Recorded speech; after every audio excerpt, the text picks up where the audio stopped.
I've been in down the rabbit hole in the past 2-3 days, going through a lot of different sources of information regarding everything that we're going through. I got really deep in that 3D level and deep state level and behind the scenes. If you've seen my other video a few days back, maybe 10 days ago, when we started the lockdown phase number 4 here in New Zealand, I kind of explained a little bit energetically all the layers that are transpiring, and a few techniques and recommendations of how to keep present and in the heart so our magnetic fields remain expanded and connected to the now, rather than going into the fear and the worry that makes us shrink, and it's harder to be, right, when we are tuning into energies of fear.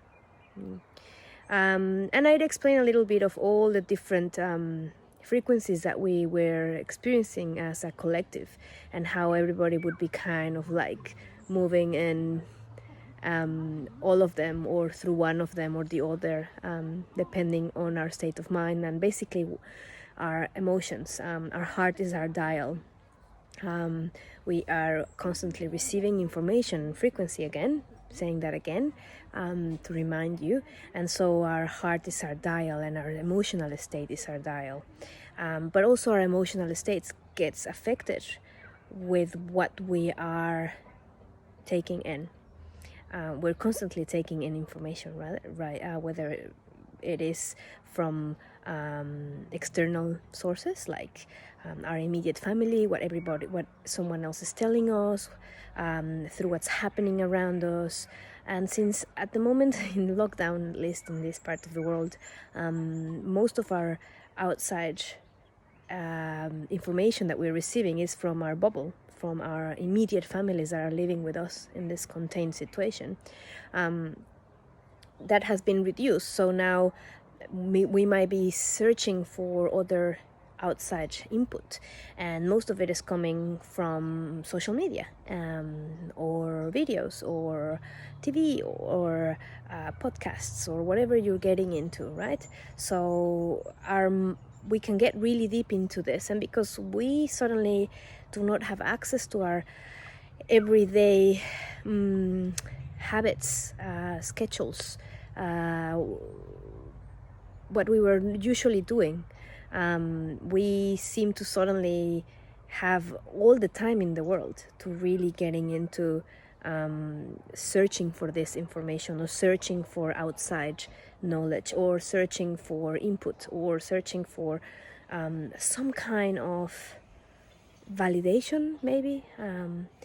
So we went towards that, and I was very good in the first 10-12 days, actually 11 days of it, really into my yoga practice, which I do keep, my yoga practice, my breathing practice, my taking sunshine, going out and walking, spending time with my family. I have a little girl, a 9-year-old, so and a 19-year-old, so being with them in both their needs, with my partner. So it's been all good, right? And then I start getting that cabin fever feeling, being that feeling of isolation suddenly, hitting day 12.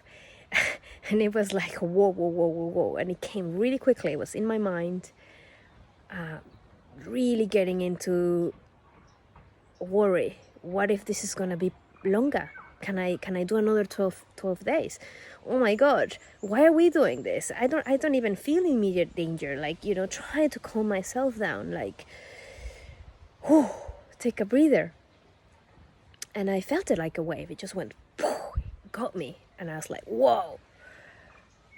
I felt it. I felt in this harmony. I felt thinking of all these possibilities that I've been reading.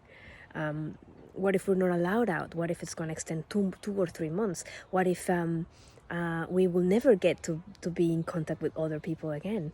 And then I started feeling, gosh, I really miss being able to go out into the street and listen, just walk in my favorite areas around Wellington, and listening to people talk, and seeing people walk by, just watching people. I used to love doing that, just in the waterfront, just having ice cream.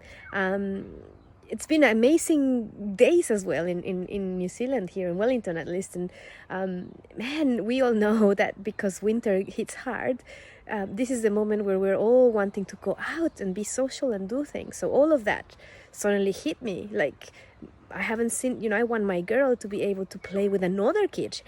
She hasn't seen another child for past 12 days, 14 days now, 15, going into 15.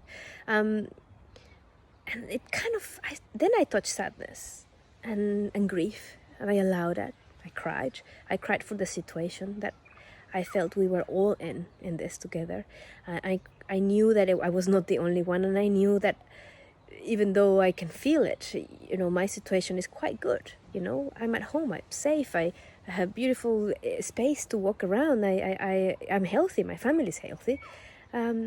So really, I couldn't be better, right? But still, I could feel that, this is not something that it's so easy just to dismiss. And I'm always for whatever you feel in the moment, just allow it.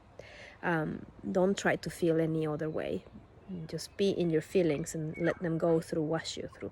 But also, I'm all for also understanding, where is this coming from? Why did I suddenly got into this? Why did I caught up in this wave of sudden fear and sadness, right? And it was because I've been past to, before that time, I was getting really deep into a lot of stuff. 5G, forced vaccinations, virus, no virus, all this information going around and around, right, in circles. At least in the groups I'm part of, and the people, my social media bubble, right? And I was like, whoa, okay, that's what's happening. I've been so immersed into this same information that at some point it became so noisy. And even though I have all the tools to stay centered and present and in harmony, it got to me. And I recognized that, and I thought, okay, time to unplug. It's time to unplug and stop searching outside of me for information, and time to go within. It's time to go within. So the next day, the following day, I left my phone connected outside completely, of my everyday life. I was not checking anything. I was not connecting to anybody. And I got and I did art, and it was a great effort, because I realized how easily and how fast I was hooked into what's going on, what's happening, who's telling what's the new intel, what's up, and after maybe a good hour or so, I just really got into again that feeling of being present, and feeling again really good, seeing the opportunity given to me and to all of us to go back to my own inner source of truth and wisdom, my own creation, and enjoying the moment, So I did art, and I played with my daughter, walked for a walk, and we had a beautiful pasta for dinner, and watched a really good movie with my partner, and had a really good talk this morning. We got really philosophical, as we do, about stuff and what's real and what's not real and what's reality, and define that and all that. It was wonderful to reconnect again to that piece. And so why am I telling you this? Because I, just like you, I'm sure at some point, are going through all of this together, right? And sometimes it might feel really hard. When are we going to go through this? And if we're going to be able to go through this, and how are we going to keep sanity, and how are we going to keep our emotions, like I say, in sync? How can I keep that? And so I decided to post this today because I'm sure many of you might be already feeling it. Maybe you already went through it, and maybe you're in that peaceful stage. Maybe you are good and you're about to enter it. It doesn't matter if you do. Just remind yourself